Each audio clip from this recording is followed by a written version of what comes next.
एक लड़का जो अभी अभी शहर से आया है वो अपने घर को बनवा रहा है। घर में भर्त करवाने के लिए अपने ही खेतों से मिट्टी लेकर आता है, लेकिन जब मिट्टी को जेसीबी से खुदवाया गया तो उसमें से कुछ ऐसा निकला कि उसे देखकर वो फूट फूट कर रोने लगा। गांव वालों को जब इस बात की जानकारी हुई तो वो इस पूरे घटनाक्रम के बारे में जानकर कुछ लोग थू थू करते रह गए और कुछ लोग कहने लगे बहुत सही हुआ और कुछ लोग कहने लगे बहुत गलत हुआ। दोस्तों, इस कहानी को पूरा सुनिएगा और इस कहानी को सुनने के बाद बताइएगा कि क्या ये गलत हुआ या फिर ये सही हुआ। आप अपनी राय ज़रूर दीजिएगा। हालांकि जिन लोगों के साथ ये हुआ है वो लोग जेल की सलाखों के पीछे हैं आज भी। बाकी आप बताइएगा। नमस्कार, मैं महक चौधरी आज की जो सच्ची घटना लेकर आई हूँ महाराष्ट्र के सोलापुर से लेकर आई हूँ। यहाँ पर एक परिवार रहता है। परिवार जो कि मेहनत मजदूरी करने एक साहूकार के यहाँ आया है। साहूकार जो कि उसके जो बेटे बहू हैं वो शहर में रहा करते हैं। साहूकार गांव में ही रहता है। उसकी खेती है जिसमें गन्ने की फसल वो उगाते हैं और वो वहीं पर रहता है और लोगों से मजदूरी कराया करता है। अब यहाँ पर एक परिवार आता है। परिवार में एक मोहन, उसकी पत्नी कुंती और उसकी बेटी सुमन, ये 3 लोग आते हैं मेहनत मजदूरी के लिए। अब ये लोग कहते हैं कि साहब खेतों में मजदूरी चाहिए, तो वो दे देता है और कहता है कि देखो तुम लोग खाना बनाओगे उसी खाने में से मुझे दे दिया करना, मैं भी अकेला हूँ और मेरे ही घर में तुम लोग रह लो, मुझे कोई दिक्कत नहीं है। अब ये लोग सोचते हैं कि भाई बड़ा अच्छा मालिक है, अब तो आराम से ज़िंदगी कटेगी और वो लोग वहाँ मेहनत मजदूरी करने लगते हैं। अक्सर जो लड़के के माता पिता थे लड़की के, वो खेतों पर चले जाया करते। लड़की खाना बनाकर उनके लिए खाना लाती, घर की साफ सफाई करती और फिर खेतों में काम करवाया करती। लड़की बिल्कुल भी पढ़ी लिखी नहीं थी। दोस्तों, पहले ऐसा हो जाया करता था और आज भी कुछ लोग कुछ हद तक, आज तो मुश्किल से 2% ऐसे लोग होंगे जो अपनी बच्चियों को नहीं पढ़ा रहे, नहीं तो आज सब पढ़ा रहे हैं, जागरूक हो चुके हैं। लेकिन ये काफ़ी समय पहले की बात है। अब ये लड़की खेतों में जाती है और अचानक अब एक दिन इस घर का मालिक गायब हो जाता है। जब इस घर का मालिक गायब होता है तो यहाँ पर ये लोग इसके बेटे को फ़ोन करते हैं जिसका नाम तुषार होता है कि मालिक बेटी से घर से पूछ के निकले थे कि मैं खेतों पर जा रहा हूँ। हम लोग खेतों पर थे लेकिन वो खेतों पर नहीं आए। अब वो आता है यहाँ गांव में, बेटी से भी पूछता है तो वो भी कहती है कि हाँ मालिक, यहाँ से बड़े मालिक पूछ कर निकले थे लेकिन घर वहाँ नहीं पहुँचे। माँ बाप भी ये कहते हैं, गांव वाले भी सोचते हैं भाई कहीं चला गया होगा, आ जाएगा। और अब यहाँ पर ये कहते हैं कि हमें तो पैसे चाहिए तो हमें गांव जाना है। अब ये तुषार आता है, इनके 10,000 रुपये देता है जो कि बाकी थे और ये उन्हें लेकर अपने गांव चले जाते हैं। गांव जाकर रहने लगते हैं। करीबन 2 साल बीत जाते हैं। अब 2 साल बाद वो लड़का सोचता है गांव में ही सेटल हो जाऊं, तो वो गांव आता है। गांव आने के बाद अब वो अपने घर को बना रहा था तो अपने ही खेत में से मिट्टी ले रहा था। दोस्तों, जब जेसीबी चलती है ना तो इसके पिता का कंकाल उस जेसीबी में ऊपर आ जाता है। ये जैसे ही उसे देखता है तो उसमें कुछ कपड़े लिपटे हुए थे, जो कपड़े उसके पिता के थे। इसे देखते ही वो लड़के की आंखों में से आंसू छलकने लगता है, क्योंकि लड़के को ये था कि कहीं चला गया है, आएगा, निकल गया है घर से, सबको उम्मीद थी। लेकिन आज वो मृत अवस्था में मिला है और तो और उसका कंकाल मिला है। तुरंत पुलिस को बुलाया जाता है। पुलिस आती है मौके पर, उसको अपने कंट्रोल में लेती है, गाँव वालों से पूछताछ करती है। सभी ये कहते हैं कि भाई इसके साथ तो ऐसा किसने कर दिया, जो लोग यहाँ रहते थे वो तो कर ही नहीं सकते, बहुत सज्जन इंसान थे, किया तो किसने किया। पुलिस पूछती है जिनका तुम सज्जन सज्जन कह रहे हो वो कौन है, तो वो बताते हैं कि मोहन, कुंती और उनकी बेटी सुमन जो कि 18 साल की थी, उनके बारे में हम बात कर रहे हैं। वो लोग बहुत अच्छे थे। लेकिन पुलिस अब उनका पता लेती है और पुलिस पहुंच जाती है। वहां पहुंचने के बाद अब पुलिस जैसे ही वहां पहुंचती है तो वो लोग परेशान हो जाते हैं। दोस्तों, उनकी बेटी जो 18 साल की थी उसकी अब शादी हो चुकी है। दोनों पति पत्नी अपने घर में हैं और अब पुलिस जब पहुंचती है तो वो घबरा जाते हैं। पुलिस तुरंत पहचान लेती है कि जो भी हुआ है इन्होंने किया है। पुलिस उन्हें सीधे लॉकर लेकर जाती है और उनसे पूछताछ करती है, तो वो बिना ज़्यादा पूछताछ के ही बताने लगते हैं। कहते हैं साहब हम मजबूर थे, अब जो चाहे आप हमें सज़ा दे दो, हम भुगतने के लिए तैयार हैं।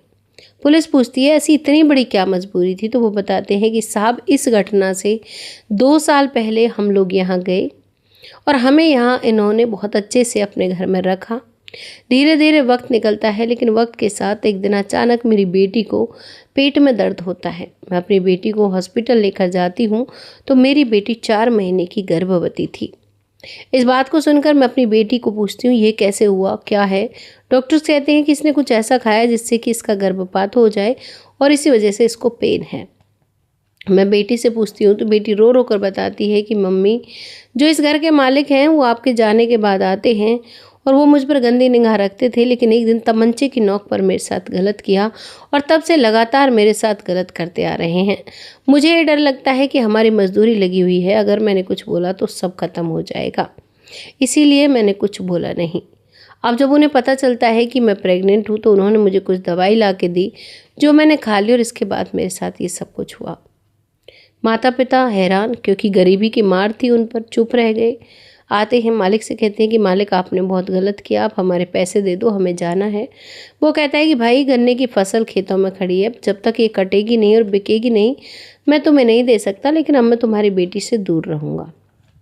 यानी कि ये बात वो लोग कर चुके थे। अब वो दूर रहता है, लेकिन फिर वही काम, वो लोग खेतों पर चले जाते। ज़्यादातर कोशिश किया करते अपनी बेटी को अपने साथ रखने की, लेकिन कभी कभी अलग रह जाती तो वो उस लड़की के साथ फिर गलत करता, लगातार फिर गलत करता और वो गन्ने की भी कटाई हो जाती है, फिर भी पैसे नहीं देता है। कहता है कि अभी खेतों में गन्ना बोब जाने दो। अब जब वो ये बात कहता है तो लड़की रोने लगती है। लड़की कहती है कि मम्मी पापा, मेरे साथ वही सब कुछ गलत फिर से हो रहा है, मैं क्या करूं मुझे समझ में नहीं आता। अगर मैं शोर मचाती हूँ तो लोग क्या कहेंगे, और मैं चुप रहती हूँ, ये मेरा शोषण कर रहा है। माता पिता कहते हैं कि ठीक है बेटी, अब हम चलते हैं यहाँ से, और इनसे बात हो जाती है। बात होने के बाद अब ये लोग खेतों पर चले जाते हैं। मालिक जो है वो घर से पूछता है मम्मी पापा कहाँ हैं, और उनकी बेटी के साथ गलत करने के बाद वो खेतों पर पहुँचता है। लेकिन अब खेतों पर काफ़ी शाम हो चुकी थी और वो वहाँ पर खुदाई कर रहे थे। बहुत औंधा सा एक खड्डा खोद रखा था कोने पर और उसे खोद रहे थे। वो कहते हैं कि इतनी लेट तक तुम क्या कर रहे हो और इसे क्यों खुदाई कर रहे हो? वो कहते हैं कि मालिक, कुछ 1-2 दरख्त लगाने थे यहाँ पर, सही रहेगा, छाया चाहिए, ऐसे बहाने लगाते हैं। वो झाँक कर उसे देखने लगता है। पीछे से मोहन फावड़े से उस पर वार करता है। वो उस गड्ढे में न गिरकर साइड में गिर जाता है और फिर दोबारा से उसकी पत्नी कुंती उस फावड़े को लेती है और बेलिमिट उस पर वार करती है, अपने सारे गुस्से को निकालती है और फिर दोनों उसे खिसका कर उस गड्ढे में गिरते हैं और उस मिट्टी को उसके ऊपर डाल देते हैं। और अब यहाँ से घर आते हैं नहा धोकर, क्योंकि वहाँ खेतों पर पानी भी था। नहा धोकर आते हैं, अपने कपड़ों को भी जला देते हैं, दूसरे पहन के। पहले ही प्लानिंग के तहत गए थे। बेटी कहती है कि मालिक खाना खाने नहीं आए मम्मी, मैंने खाना बना लिया। वो कहती है आ जाएंगे। 1-2 दिन निकलते हैं, उसके बाद तुषार को फ़ोन किया जाता है। हालांकि उनकी मजदूरी बहुत ज़्यादा रुपये बनी हुई थी, लेकिन सिर्फ 10,000 रुपये लेकर वहाँ से वो लोग लौट जाते हैं। पुलिस के सामने पूरी कहानी आती है। ये कहानी तुषार के सामने भी आती है। तुषार को अपने पिता से घृणा होती है, लेकिन कहीं ना कहीं पिता तो पिता होता है। अब पुलिस ना तो किसी की मजबूरी को मानती, क्योंकि पुलिस का कहना होता है कि अगर आपके साथ गलत हो रहा है तो आप पुलिस की मदद लें। आप गलत को अगर खुद रोकते हो तो आप कानून को अपने हाथ में ले रहे हो।